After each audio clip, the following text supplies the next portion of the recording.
السلام عليكم ورحمة الله وبركاته. أهلا بكم. نبدأ الفيديو بتاعنا بالصلاة على النبي. اللهم صل وسلم وبارك على سيدنا محمد وعلى آله وصحبه أجمعين.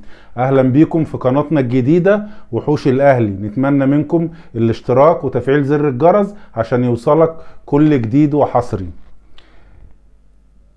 بيرتو طار إيجيبت. بيرتون طار إيجيبت، اسمها صعب شوية. دي الشركة الراعية 3 سنين للنادي الأهلي. الشركة دي شركة إطارات. الإطارات دي يا جماعة يعني شركة كاوتش عربيات، طبعا بماركات عالمية. اختارت النادي الأهلي عشان تحط الشعار بتاعها على فانلة النادي الأهلي 3 سنوات. الشركة الراعية يا جماعة بتنقي النادي الناجح جدا وتحط الشعار بتاعها عليه. زي ايه؟ زي ما انت بتشوف كده شركة اتصالات وشركة فودافون وشركة وي والناس دي ما بيقعدوا بقى يجيبوا لك ايه اكبر نجوم في مصر، عمرو دياب، محمد رمضان، مش عارف ايه، ويجيبوا نجم لامع قوي يعمل لهم اعلانات عشان الدنيا تمشي وتشتغل. تمام؟ الشركة دي جاية تحط البادج بتاعها على تيشيرت النادي الأهلي، لأن النادي الأهلي فريق عالمي، أقوى فريق وأكبر فريق في قارة أفريقيا، هو نادي القرن. عشان الناس بس اللي طالعة تغني وتشكك وتعمل، الأهلي الوزارة مش بتفرق الرعاة، عشان بس الناس تبقى فاهمة. والناس اللي بتطلع تقول لك ايه، ما الاهلي مش قد الزمالك ماديا. ماشي، ما هو الاهلي مش قد الزمالك جماهيريا ولا في البطولات. تمام؟ فعمره ما هيبقى قده ماديا. يعني واحد زي خالد الغندور يطلع يقول لك ايه انا باخد 400 مليون، الاهلي بياخد قد 4 ولا 5 مرات، ما لازم يبقى اقوى من. ماشي يا حبيبي، ما هو كل واحد بياخد على قد شعبيته. الاهلي ليه شعبية في قارة افريقيا كلها وقارة اسيا كمان. تمام؟ الاهلي شعبيته كبيرة، فعشان كده الرعاة بتوعه كتار وكبار وكل نادي على قد قيمته. تمام؟ وبعدين النادي او الراعي بيجي للنادي بيدور على النادي المستقر، النادي اللي مركز في شغله، النادي اللي بيوصل لبطولات عالمية وقارية، ومش شغله الا انه يكبر ناديه ويوصل بيه لاعلى درجة. مش نادي كل اللي بيحصل فيه ان تيجي مجلس يشتكي المجلس اللي بعده واللي بعده يشتكي اللي قبله، ونقعد في خناقات وقواضي في الفيفا وقواضي مش عارف فين، ومديون من ساسه لراسه. احنا بنقللش من نادي الزمالك ولا من اي نادي، احنا بس بنشرح بين النادي الكبير والنادي العادي المتوسط. تمام؟ نادي الزمالك كبير بقيمته، تمام، بس الناس المقيمة على النادي مش عارفة تدور النادي. عشان نبقى صراحة كده، نادي الزمالك نادي كبير، محدش يقدر يقول نادي الزمالك مش نادي كبير. ماشي، بس اللي مقيمين على مصالح النادي، اللي هم بيجوا يقول لك احنا بنشتغل تطوعا وهم بيجوا ينهبوا النادي اصلا، مش قائمين على مصلحة النادي.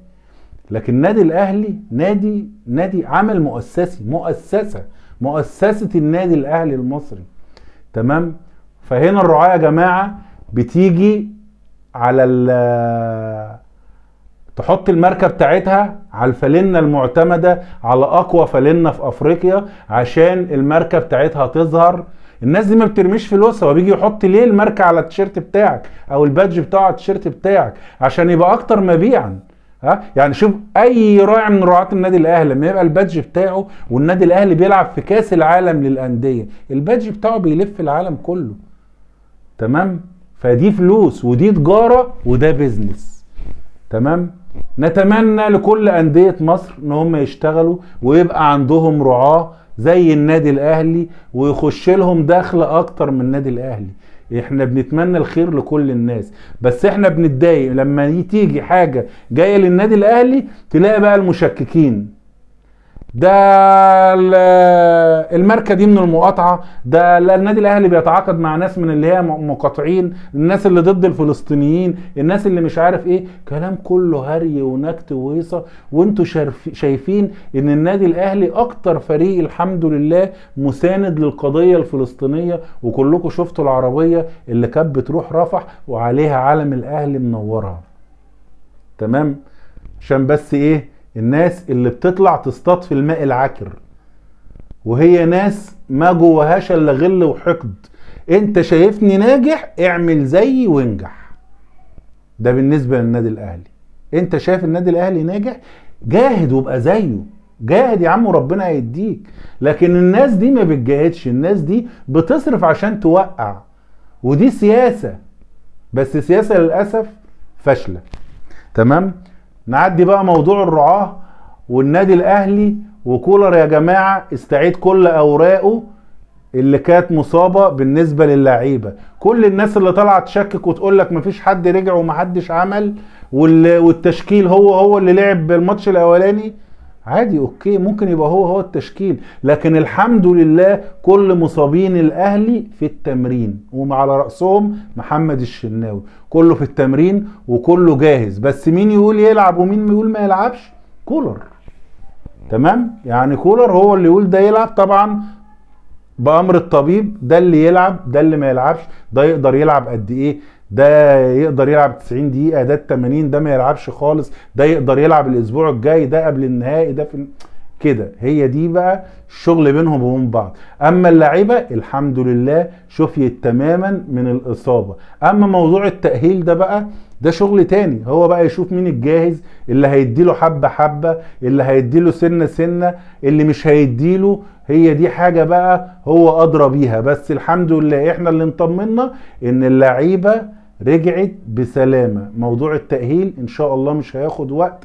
لاعبتنا قلبها حامي وعايزة تنزل تلعب، تنزل الملعب تلعب، وان شاء الله كله هيبقى تمام. خلاص كلكم سامعين بقى ايه كابتن خالد الغندور وهو طالع. يعني انا بتكسف للناس دي بصراحة.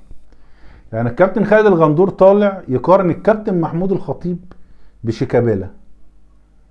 يعني انا مش فاهم، انتوا يا عم شيكابالا اسطورة عندكم براحتكم، واحنا الكابتن محمود الخطيب اسطورة عندنا براحتنا. ماشي؟ محدش لا سألك في اسطورتك ولا تسألنا في اسطورتنا يا عم، وسيب كل واحد يتهنى باسطورته. ماشي يا عم؟ انت بقى جاي تقارن بين الاتنين ليه؟ دول اتنين ما ينفعش بينهم مقارنة، لا مهريا ولا خلقيا ولا ادبيا ولا اي حاجة. فعيب يا كابتن خالد، ما تهيجش عليك جماهير الاهلي اكتر ما يهيجة. اوعى تسمع النغمة اللي انت بتقعد تضحك عليها في الراديو تقول ايه انا جماهير الاهلي بتحبني. محدش بيحبك من جماهير الاهلي، لانك ما بتقولش الحقيقة. لانك ما بتقولش الحق.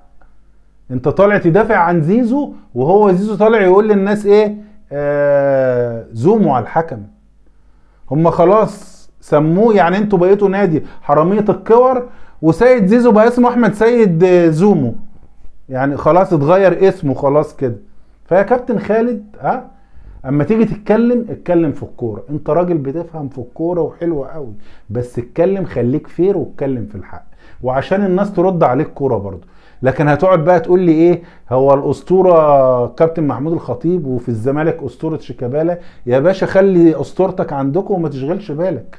احنا مش مستنيينكم ان انتوا تقولوا على الكابتن محمود الخطيب اسطورة. العالم كله عارف انه اسطورة. ماشي؟ الاجنبي قبل العربي عارف ان الكابتن محمود الخطيب اسطورة. تمام؟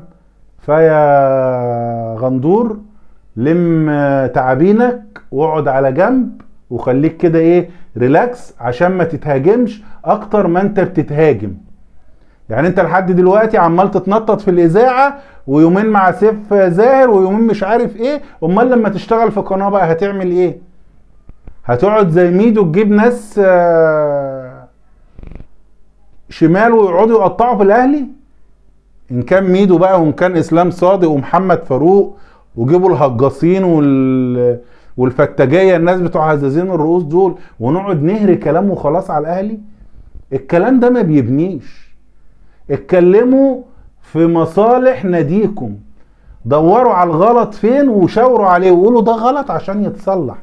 لكن طول ما انت الفريق بيتعلق له شماعات مش هيكسب ولا هينجح.